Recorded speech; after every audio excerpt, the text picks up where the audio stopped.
Social മീഡിയയിലൊന്നും ഈ news വന്നിട്ടില്ല. മോഴക്കുന്നിലേക്ക് ജോലിക്ക് പോയ 4 പേരെന്നാ പത്രത്തിൽ വന്നിരിക്കുന്നു.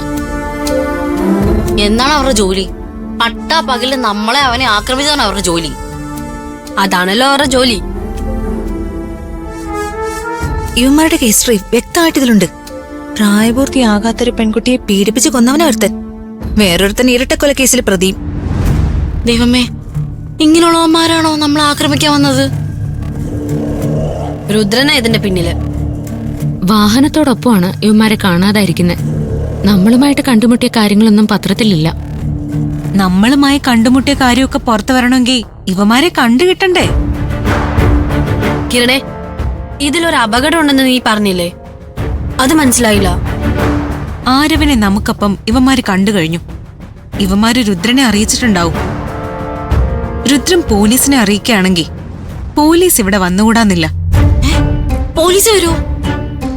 പോലീസ് വന്ന ചോദ്യങ്ങൾ നേരിടാൻ നമ്മൾ തയ്യാറായിരിക്കണം. കാണാതായ ഇവന്മാര് ജീവിച്ചിരിപ്പുണ്ടെന്ന് നിങ്ങൾക്ക് ഉറപ്പുണ്ടോ? ആരോ ആയിട്ടുള്ള അടിപിടിയില് ഇവന്മാര് കൊക്കയിൽ വീണ് ചത്തിട്ടുണ്ടെങ്കിലോ? അനു, നീ വെറുതെ ടെൻഷൻ ആക്കാതെ. ഇവന്മാര് ചത്തുപോയാ ആ കൊലക്കുറ്റം കൂടി ആരവിന്റെ തലയിലാവില്ലേ? ആരവ ഒന്നും ചെയ്തിട്ടുണ്ടാവില്ല. ആ സമയത്ത് അതിനുള്ള ശക്തിയൊന്നും അവനില്ലായിരുന്നു. അപ്പോ ഇവന്മാർക്ക് വേറെന്താ സംഭവിച്ചേ?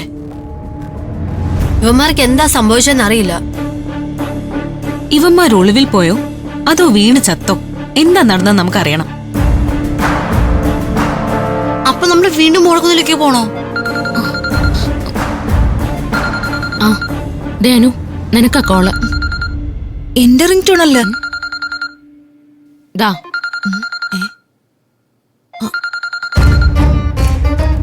Unknown number. ഇത് ആ കോളാ. നിനക്കും അണ്ണൻ കോള് വന്നോ? നീ ആ കോൾ എടുക്ക്.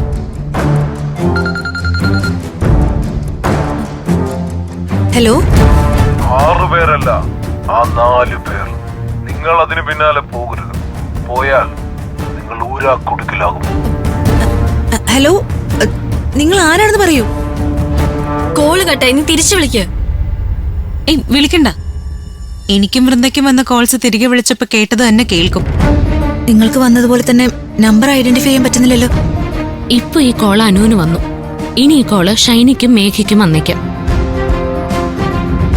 ഷൈനി, നമുക്ക് നമ്മുടെ പഴയ സിം മാറ്റി പുതിയ സിം എടുത്താലോ? എന്തിനാ പേടിക്കുന്നേ? കോള് വരട്ടെ, എന്താ മെസ്സേജ് എന്ന് അറിയാലോ. 3 തവണ 3 പേർക്ക് കോള് വന്നു.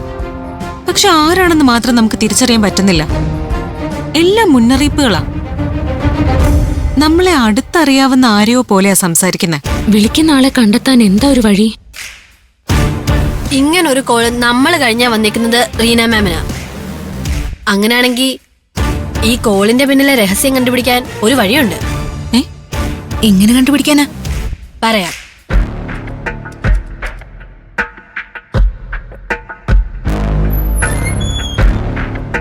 മാം,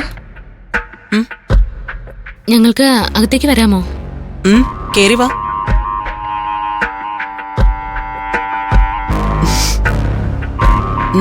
എന്തോറ്റി? ഞങ്ങളൊരു കാര്യം അറിയാൻ വേണ്ടി വന്നതാ. എന്ത് കാര്യം അറിയേണ്ടത്? മാമിനെ ആരോ അൺനോൺ നമ്പറിൽ നിന്ന് വിളിച്ച് ഭീഷണിപ്പെടുത്തിന്ന് പറഞ്ഞില്ലേ? അതൊരു ഭീഷണി കോളാണെന്ന് ഞാൻ പറഞ്ഞില്ലല്ലോ. അതൊരു ഇൻഫർമേഷൻ കോളായിരുന്നു. ഇപ്പൊ എന്താ നിങ്ങൾ അതിനെപ്പറ്റി ചോദിച്ചത്? ആ നമ്പർ ആരുടേതാണെന്ന് കണ്ടെത്താൻ കഴിയുമെന്ന് മാം ഞങ്ങളോട് ചോദിച്ചില്ലായിരുന്നോ? ആ പ്രശ്നം ഞങ്ങൾ സീരിയസ് ആയിട്ട് എടുത്തിരിക്കുക. എന്നുവെച്ചാ ആ കോൾ ചെയ്ത ആളിനെ നിങ്ങൾ കണ്ടെത്താൻ പോവാണോ? മാമിന് അങ്ങനൊരു കോള് ചെയ്തത് ആരാണെന്ന് അറിയണമല്ലോ. ഞാൻ അന്ന് ചോദിച്ചപ്പോ നിങ്ങളെ കൊണ്ട് കഴിയില്ലെന്നല്ലേ പറഞ്ഞത്? ഞങ്ങളും ആദ്യമായിട്ടല്ലേ ഇങ്ങനൊരു കോള് കണ്ടത്. പെട്ടെന്ന് എന്ത് ചെയ്യണമെന്ന് അപ്പ അറിയില്ലായിരുന്നു മാഡം. ആ കോളിന് പിന്നിലെ ആളെ കണ്ടെത്താനുള്ള ടെക്നിക് വല്ലതും നിങ്ങളുടെ കയ്യിലുണ്ടോ? അതും ഞങ്ങളുടെ കയ്യിലില്ല. മാമിന് ഇങ്ങനെ ഒരു കോൾ വന്ന സ്ഥിതിക്ക് പോലീസിൽ കംപ്ലൈന്റ് ചെയ്ത് സൈബർ സെല്ലിനെ കൊണ്ട് അന്വേഷിപ്പിക്കണം. ACPക്ക് ഞാൻ പരാതി കൊടുത്തിട്ടുണ്ട്.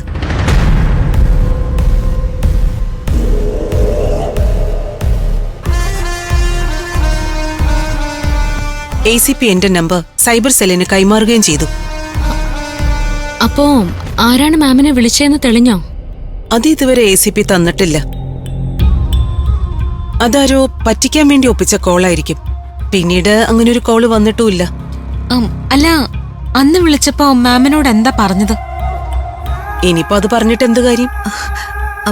അല്ല, വിളിച്ചയാൾ എന്താണ് പറഞ്ഞതെന്ന് അറിയെങ്കിൽ ആ മാറ്ററിന്റെ സ്വഭാവം അറിഞ്ഞ് ആളെ കണ്ടെത്തല്ലോ. അതെ, മാമിന് ആരെങ്കിലും പറ്റിക്കാൻ വിളിച്ചതാണോ എന്ന് അറിയാലോ.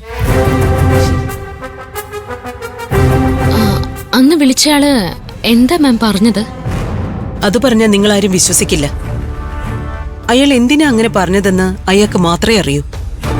ഞങ്ങളോട് പറയാൻ പാടില്ലാത്ത കാര്യം വല്ലതും ആണോ മാഡം? ഏയ്, അങ്ങനെയൊന്നുമില്ല, പറയാം. മാനേജ്മെന്റ് അറിയാതെ ഒരാൾ ഇവിടെ താമസിക്കുന്നുണ്ടെന്ന് അയാൾ കണ്ടുപിടിച്ചിരിക്കുന്നു. ആ വ്യക്തി ഇവിടെ ഒരാളിന്റെ കൊലയാളിയാകുമെന്ന് അയാൾ പ്രവചിക്കുകയും ചെയ്തു.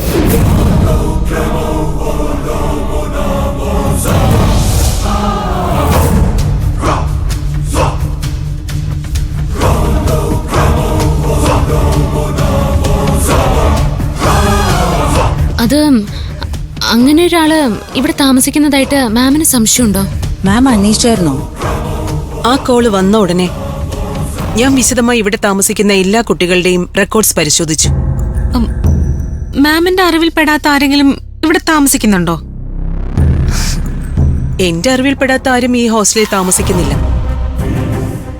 എന്നെ തെറ്റിദ്ധരിപ്പിക്കാനായി ആരോ ചെയ്ത കോളാണെന്ന് എനിക്ക് മനസ്സിലായി. നിങ്ങളാരും അതിന്റെ പിന്നാലെ പോയി സമയം കളയണ്ട. ശരി മാം, ഞങ്ങളതിന്റെ അപ്ഡേഷൻ അറിയാൻ വേണ്ടി വന്നതാ. പോട്ടെ ma'am. Okay, thank you. Thank U.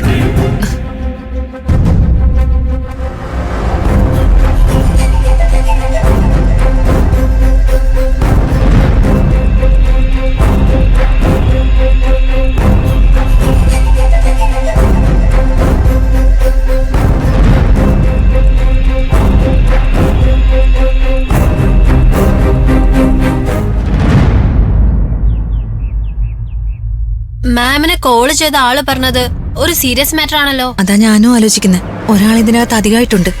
അയാൾ ഇവിടെ ഒരാളുടെ കൊലയാളിയാകുമെന്നൊക്കെ പറഞ്ഞാ എന്താ അതിന്റെ മീനിങ്? ഇവിടെ ആരോ ഒരാൾ കൊല്ലപ്പെടുമെന്നാണ് അതിന്റെ അർത്ഥം. ദൈവമേ, ആരാണ് കൊല്ലപ്പെടാൻ പോകുന്നത്? ആ കൊലപാതകം തടയണ്ടേ? ആ കോളിന്റെ വാസ്തവം എന്താന്ന് നമുക്ക് ആർക്കും അറിയില്ലല്ലോ. വിശ്വസിക്കാൻ കഴിയാത്ത വാർത്തയാ അത്. മാം അത് വിശ്വസിച്ചിട്ട് പോലുമില്ല. വിശ്വസിച്ചില്ലെങ്കിൽ പിന്നെ എന്തിനാ മാം സൈബർ സെല്ലിനെ സമീപിച്ചത്? നമുക്ക് വന്ന കോൾസ് നമ്മൾ ആരെങ്കിലും വിശ്വസിച്ചിട്ടുണ്ടോ? പക്ഷേ അതിന് പിന്നിൽ ആരാണെന്നറിയാൻ നമുക്ക് ആഗ്രഹമുണ്ട്. അത് തന്നെയാ ഇക്കാര്യത്തിൽ മാമിന്റെയും ആറ്റിറ്റ്യൂഡ്. അത് കണ്ടെത്താനാ സൈബർ സെല്ലിനെ സമീപിച്ചത്. നമ്മുടെ അറിവില് ഇവിടെ താമസിക്കുന്നവരെ കൂടാതെ മറ്റൊരാൾ ആരവാണ്. മാമിന് കോൾ വരുന്ന സമയത്ത് ആരവാണല്ലോ ഉണ്ടായിരുന്നത്. നമുക്ക് കോൾ ചെയ്ത ആളിനും ആരവ് നമ്മുടെ ഒപ്പം ഉള്ളതറിയാം.